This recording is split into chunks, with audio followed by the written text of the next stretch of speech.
Encounter is brought to you by the Broome County Council of Churches, where we connect compassion with needs as we inspire growth with dignity. You'll find us in special places throughout the community.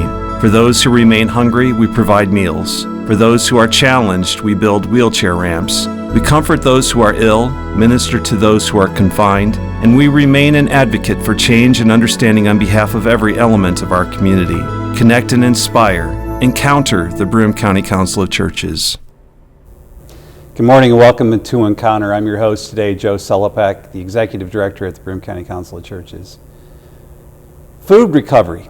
It's one of the projects that we've undertaken at the Council of Churches. CHOW is one of our largest programs.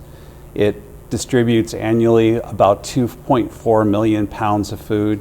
We recover the food that otherwise go to the landfill. We have 100 partners, over 100 partners that we work with throughout Broome County in order to do all the work that we do.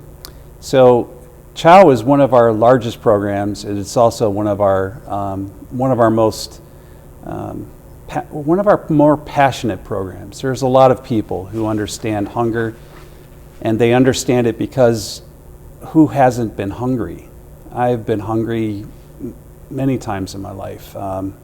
And it's important for us to be able to reach out with food and when people are going through emergency situations. Why is it that we find this such a visceral part of our life? Why is food recovery such a big part of what we do? Well, I think naturally, like you already said it, we've all been hungry. Yeah. We all, whether you've been in great need or just missed a meal, your body tells you when you want food. And so we can all relate to being in need, whether it's at a big level or a little level. And so because we all eat all the time, I think we all can relate to the fact that when people don't have access to food, it makes us, we can relate on a level that maybe we can't with other things. Right. And so I think that's why when I think about hunger, I can so relate because I want food. Right. And it's so interesting to me that as soon as somebody goes through like a death or they have an emergency in the family or something like that, the community responds usually with what? With food. That's right. With food, yeah. 100%. They bring food to people, and it just seems like, food is the same as life, right? It's central. It's central to what we do. Well, the folks that are here with me today are no stranger to food recovery, to the work of CHOW. We have Mike Leahey, who's the Development Director for the Council of Churches, and Les Aylesworth, our CHOW Director, both of them having worked with CHOW. Mike, when you first started at the council, that was kind of your bailiwick. It was your job, and then Les, our most recent CHOW Director. So, how does the community respond when we go out and we talk to them about food? I think the community is well aware there's an issue with hunger in our area, and I think one of the really unique things about CHOW and Broome Bounty's role is just like in your normal household, you hate to waste food. You know that there are people that don't have it. You know how fortunate you are to have it.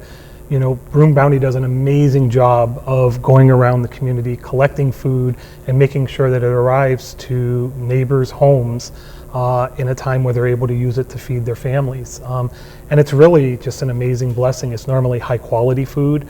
It's perishable food. It's healthy food, and it's a blessing to be able to do this work. It's just a blessing. It's a blessing with all the partners, the donors, the programs that help support CHOW on the front line, and then the people in the warehouse who are making it all happen. One of my predecessors as the executive director at the council was Ken Cable. It was under Ken's leadership that CHOW started, and he said it's the community hunger outreach warehouse. It's not just, it doesn't belong just to churches. It doesn't belong just to certain individuals. It belongs to the community. It's the community feeding. He said it would be one thing for us just to have a Christian outreach warehouse, but he said that would just be a cow. And nobody wants a cow; they want CHOW. And so that was Ken's way of talking about the community hunger outreach warehouse. It belongs to the community, and it's the way that the community can feed itself in many ways. And so, when you go to BAE Systems, or we go to Lockheed Martin, or we go to IBM, or any number of other partners throughout the entire community, and they do food. Right now, Kids Can Build is coming on, right? So, tell folks about what Kids Can Build does. So Kids Can Build was the child of the construction event that used to be here in the area, and after the pandemic, that obviously a lot of things went away, and it was resurrected as a new program called Kids Can Build, which focused on students building the structures out of cans of food. And so retaining that construction side of the food, but now it's focused in school. So the kids get an opportunity to, work with, STEM type things, the science, technology, and engineering and whatnot, and learn how to build. But the goal isn't just to learn how to do that. It's to raise awareness and food for those who are in need. So it's a wonderful program that marries both those ideas. Gets kids involved, gets them working on problem solving, and collects food for the community. Right. And how much food do they collect? Last year, I think we collected around 20,000 pounds of food. So it's a huge impact. Yeah, 20,000 pounds. And to put that into perspective, how many meals would that be? That's 19,000 meals. 19,000 meals. So that's a big part of what CHOW does. Yep. So CHOW uses mostly those shelf-stable food that you find inside of you find at the Kids Can Build construction, and then they put it out into pantries throughout the community, and most of that is shelf-stable. Right. Now, what about Broom Bounty? So Broom Bounty is, as Mike mentioned, is our initiative to collect food that would otherwise be thrown into the landfill. Last year in 2022, we did over 1.7 million pounds. That's a lot of food that was kept out of the dump. Food that is quickly turned around, and then sometimes the same day we pick it up is in people's bellies. And so with an organization like ours, Mike said, as a family, you don't want to throw away food. Well, as an organization like ours, which is resource limited at times, this is a way for us to gather food up and be able to give it out to the community, because we hate to see waste too. Anytime we have to throw food away, that's gone. As I affectionately call recovered food, is past its sell-by date, but not past its use date. Sometimes we get food that's actually past its use date too, and we have to throw it away. But it always, sticks in my stomach, I wish we could have got it out. But it's huge. So that obviously the non-perishable items collected at a Kids Can Build or a food drive are incredibly helpful and necessary. But so is the recovered food that we're able to do. Right, so we recover actually more food than what we put out through CHOW, so right? Probably close to 3/4 of the amount of food is recovered. And that recovered food, if it went into a landfill, this is interesting to me, is the ecological impact that has. It releases methane gas, creates a lot of problems for the landfill itself, and so they end up having to put in new venting systems for the landfill and all kinds of weird things in order to make it work. And so ultimately, by collecting all that food, we're actually making a huge impact on the community's ability to afford a landfill. So instead of creating more methane, more problems with it, people can give us the food, and then we can turn it into a different result, which I think is it's one of those undersold kind of parts of what we do. 100%. Yes. A big selling point is just how many pounds. You can't imagine how many pounds of food that is until you really see the trucks to pull up at CHOW sometimes to drop food off, or the food that's that people go out and pick up, and you just see these trucks full of food, and you wonder, my goodness, if Broom Bounty and CHOW weren't there, where would this food go? A lot of times in our community, truckers, when their loads are turned away, they have a choice whether to take it to to the dump or whether to, bring it to CHOW. And you're just amazed sometimes at the things that show up at the warehouse unexpectedly. And, Les and his team do a great job of accommodating those drop-offs so that we can help feed our neighbors. Yeah. So we have some potatoes coming in on Friday. We do. Here. I just want to make a comment on what Mike just said in thinking about the truckloads. We were discussing this the other day. If we don't know the answer, we're going to find out, but how many garbage trucks 1.7 million pounds of food is? I want to get a visual of what that means, because that's as you said, it's an undersold part of what we do. The environmental impact that we're making is, I think, significant, and so it's something we can be proud of. But potatoes, yes. We had an organization reach out to us just last week. They got a load of potatoes, so we're going to be getting around 20,000 pounds of potatoes on Friday morning. And that will be food that we don't really know if it was gleaned or not. It's a good chance it was. And that'll be out to the community, by next week. It's exciting. Those are pretty exciting things. And so Broom Bounty and CHOW, the work that they do, that kind of coincides with each other. So we end up sending a lot of even recovered products sometimes to our partners who have CHOW pantries, as long as they have refrigeration and freezer units and other kinds of stuff. And that's another part of what CHOW has been trying to work on this year, right? Yeah, we've been trying to work with the city of Binghamton to procure some funds that we could support our agencies with cold storage. It's a work in progress at this point, but we've been trying to work at that. I think it's been a long time dream of CHOW to be able to support agencies with that, because it makes a lot of sense. I mean, the more food you can store, the more food you can distribute. It's just basic, and we want to be able to help them. And Mike, the shelf stable versus the fresh food.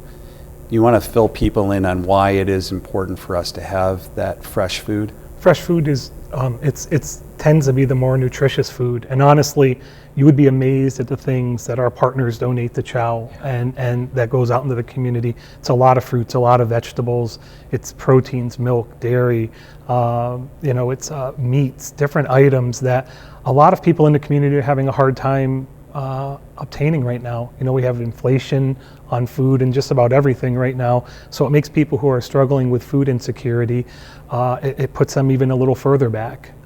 So it's a blessing when we're able to distribute those types of items to families so that they are able to feed their household foods that they deem culturally or for their household appropriate to have.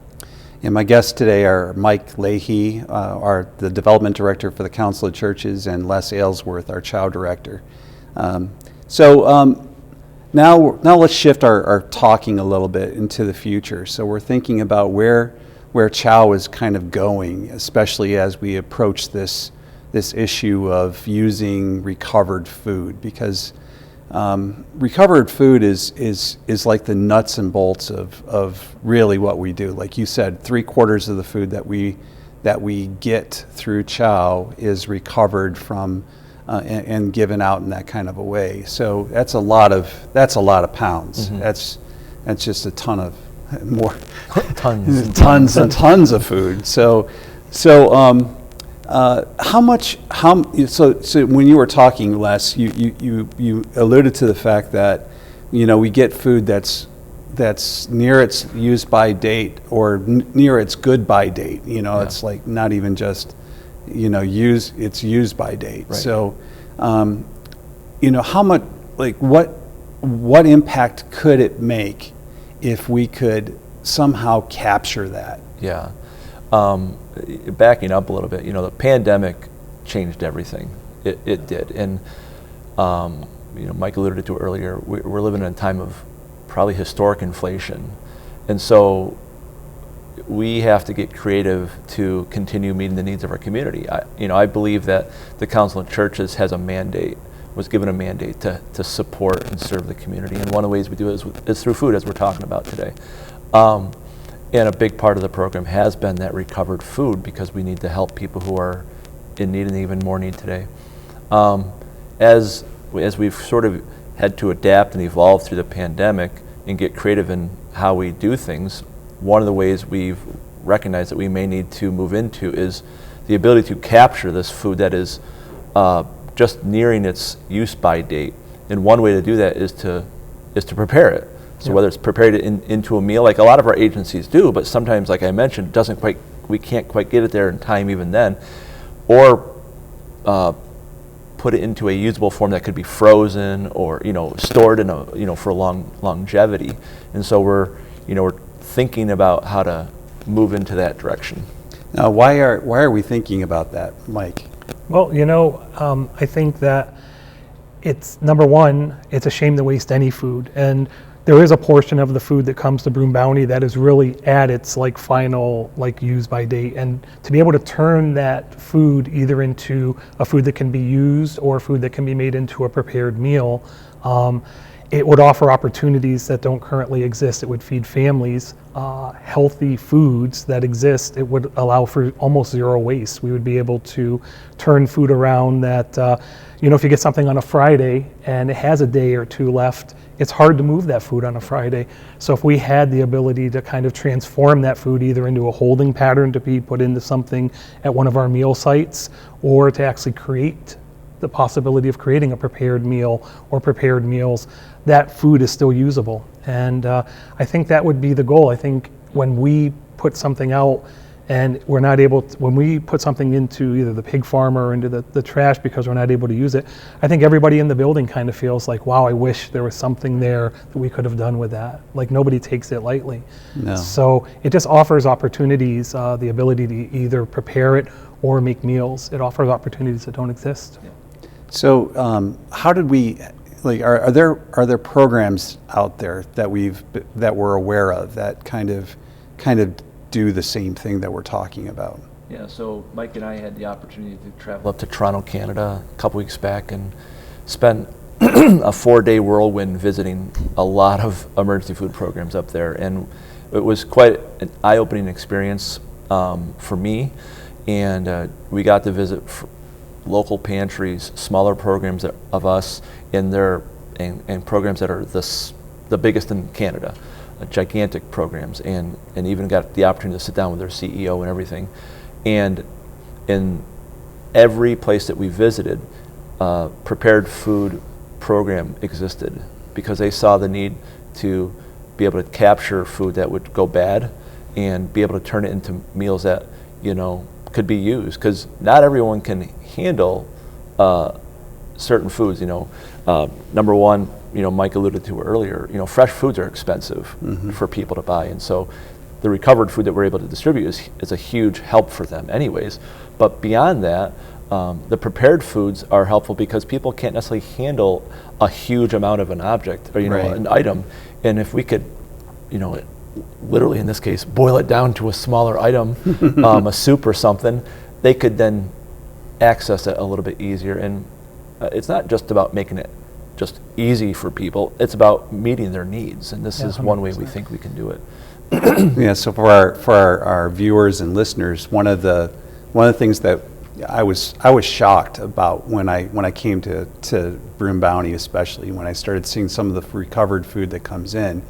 Some of it comes in like in these huge packages. Right. So you end up with like this side of pork, where it comes in like 50 pounds of it, and you're sitting there looking at that, going, some of our partners have the ability to use that. They could bring it in and make, like at St. Mike's or at St. Patrick's or any number of other community meals. They could do that. But if that side of pork comes in at the wrong time and at the wrong use by date, then that becomes a big problem, because you can't just give that out through a pantry, because families, they're looking at it going, what do I do with this thing? It's like the Flintstone car. Well, yeah, I know. It's like, you're looking at it and you're going, yeah, Fred could eat it, right? Yeah. Fred Flintstones could eat it, but there isn't too many of us that could sit down with that big side of beef or side of pork and be able to try to figure out what to do with it. And so, what we're proposing is being able to take that almost immediately and turn it into something that would Right. be usable Right. for people. So that's a that just gives people that picture, right? So that it helps them understand it a little bit more. And not only that, I mean, you know, even if you look at like a you know how quickly a green pepper that's near its expiration date goes from that to being unusable.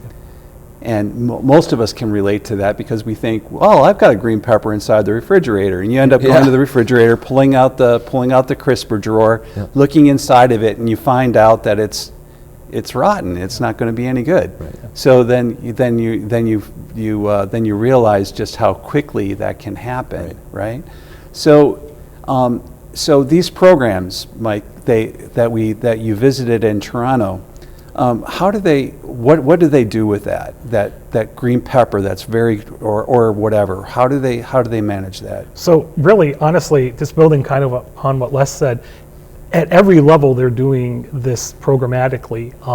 They are obtaining that food quickly, either cooking it and freezing it for a future use in a recipe, or they're obtaining it through relationships at very low cost. And then we saw programs up there that were preparing these meals in kitchens, that they're preparing it for individuals, for families. And then we saw one program that actually was preparing large meals for meal sites to distribute. And it was really amazing. This food was delicious. It was honestly the best meal that we had in Toronto was prepared at one of these sites. Food was absolutely phenomenal. Their kitchen was just alive with like love and joy.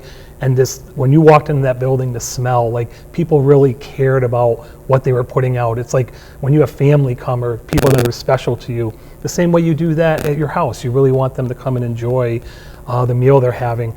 And it was just amazing to watch this food being transformed into healthy, nutritious meals. It was just really, it's just such a hopeful thing that we would like to bring here. It's just a way to really create a different type of ambiance. When someone received that meal, they knew they were cared about. Yep. Don't you agree? I agree. Yeah, You know, yeah. it isn't just about going someplace and seeing a good idea and like, oh, let's just try to copy them. Right. When we saw it repeated at every program, at every level, you just go, that this makes sense. And you know, you look at our population here in Broome County, it's an aging population. You know, a lot of folks, they're not able to go buy all the ingredients for a full meal for one person. Right. And so people don't. Right. And then they just don't buy the food. And so they are missing out on And good so they get their food from a can, Right. which And we already have said is not very not always healthy. they go down and buy a processed meal somewhere else, and because it's more convenient. And so we're trying to meet people where they're at. Right. And we feel this is maybe one way we could do that. And it's kind of an exciting thought what this could be. And a lot of people don't realize too, you know, a lot of our viewers and listeners, unless they're living in that situation, that there are people in our community who don't have access to a kitchen. Right. Yep. Right. Either because of their life situation or because of the place that they live or any number of other things. True.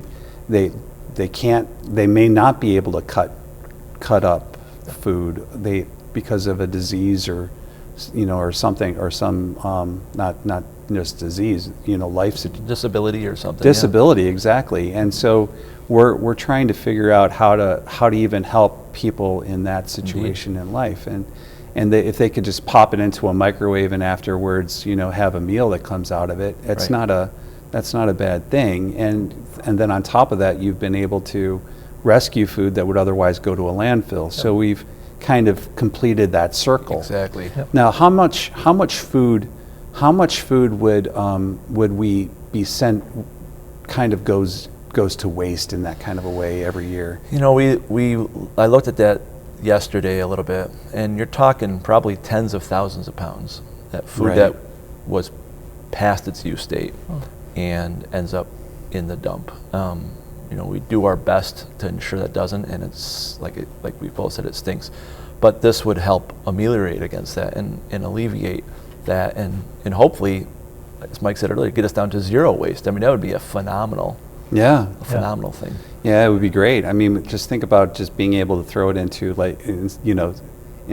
so one of the things that we were looking at a restaurant we went to the Culinary Arts Institute the other day, and they started talking about a tilt skillet. Yep. Right? Yep. And being able to put scraps into a tilt skillet, and then what do they do with that? It was an amazing, I don't remember what it was, a soup or it was amazing. Whatever it was that came out of that tilt skillet, we were lucky enough to sample it. Like we actually walked in while they were doing a meal. Gee, thanks for not inviting me. Oh my goodness. So we got to sample some of that. They invited Dr. Joe and I. Awesome. The food was amazing, and it was all scraps, like what was left over from the other prepared foods, and it was absolutely delicious.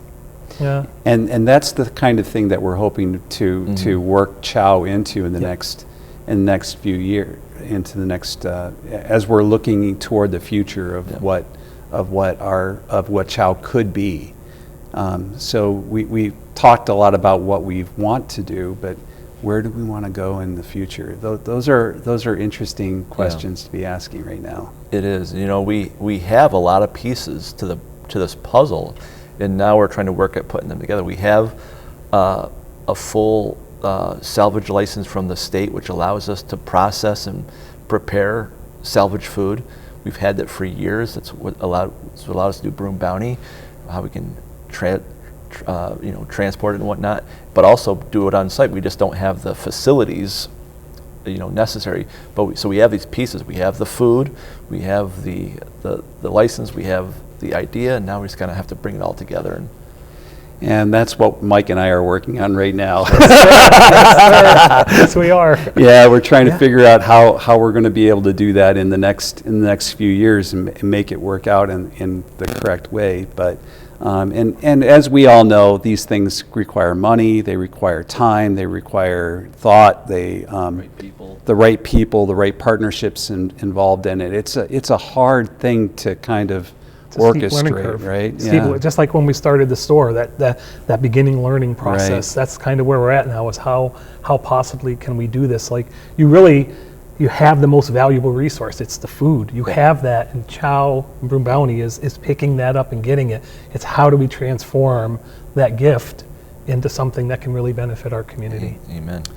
My guests today have been Les Aylesworth, who is the director of CHOW, and Mike Leahey, who's my development director for the Council of Churches. Thank you for being on Encounter. This has been a great conversation. And to all of our viewers and listeners, I pray that you be good and gentle to each other today. Have a great day.